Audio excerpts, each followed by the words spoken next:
Jonathan Codger. There's children here. Sorry.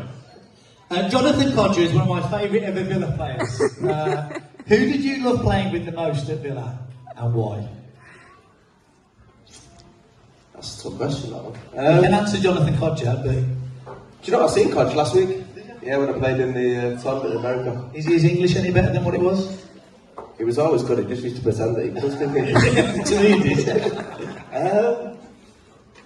My favourite?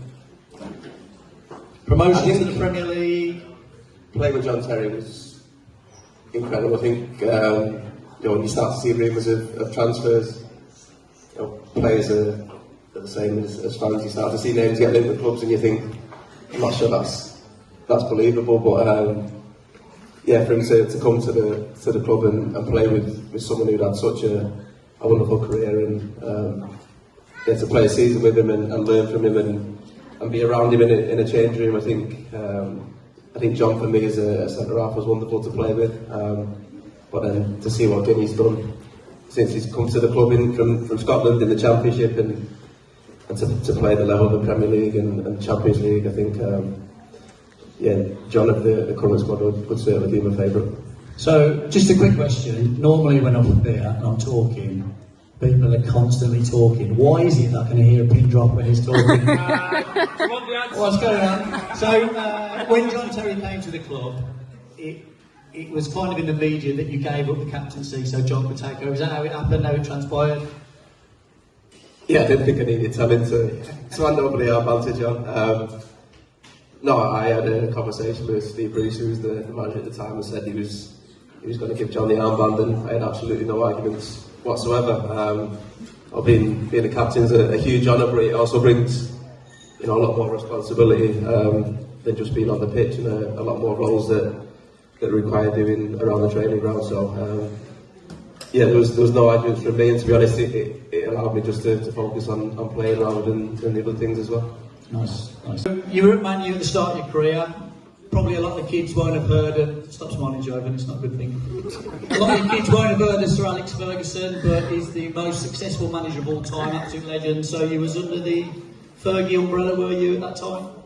Yeah, he was manager while I was there. I joined at 8 years old, and to leave until 21, he was the main influence of the football club. He was a lovely man, but you don't get on the wrong side of him either. But I just found myself so fortunate to be at a club of that size, and the success they had at the time was it couldn't have been a better upbringing for a young boy trying to become professional football. And just for anyone out there struggling to understand his Welsh accent, we'll put subtitles on the video afterwards. Forgot that joke. Overall, what would you say your proudest moment is? You've done a lot with Wales, got promoted with Villa. Hull, did you get promoted with Hull? Or? Yeah, got promoted with Hull as well. And captain of Hull as well? Occasionally, yeah.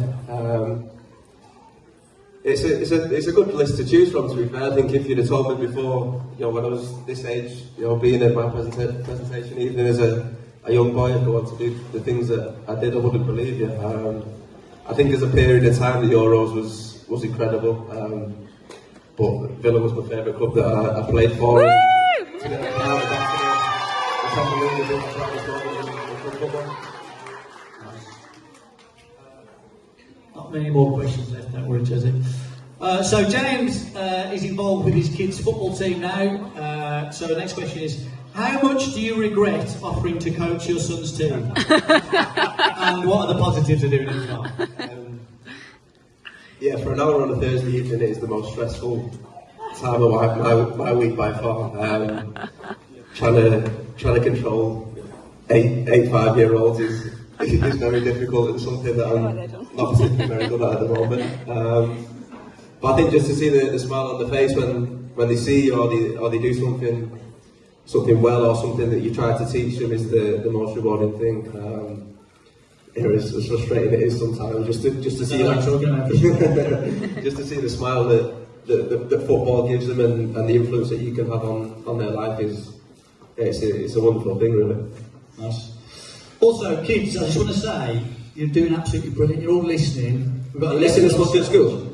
Say again? Did you listen this much at school? No, all on training on a Wednesday. So, to finish off this grilling, what's the one piece of advice you give to all these budding superstars here? Apart from listen to what the chairman says and what your manager says. Yeah, don't listen to him. I haven't signed the check yet, pal. I think just to enjoy it as much as you can, and try not to get lost in the pressure of playing a game and the importance of a result.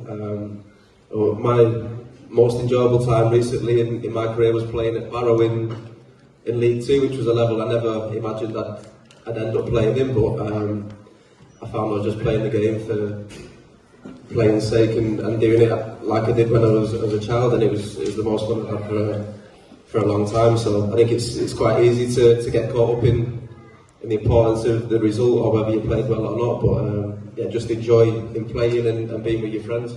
Yeah, agree with that. I was going to ask you what was your favourite ever goal, would it be that one I showed you on YouTube that I scored? So no need to ask that.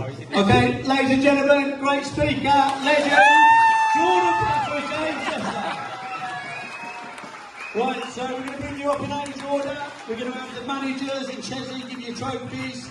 So can we have John and Matt, I believe, to the stage?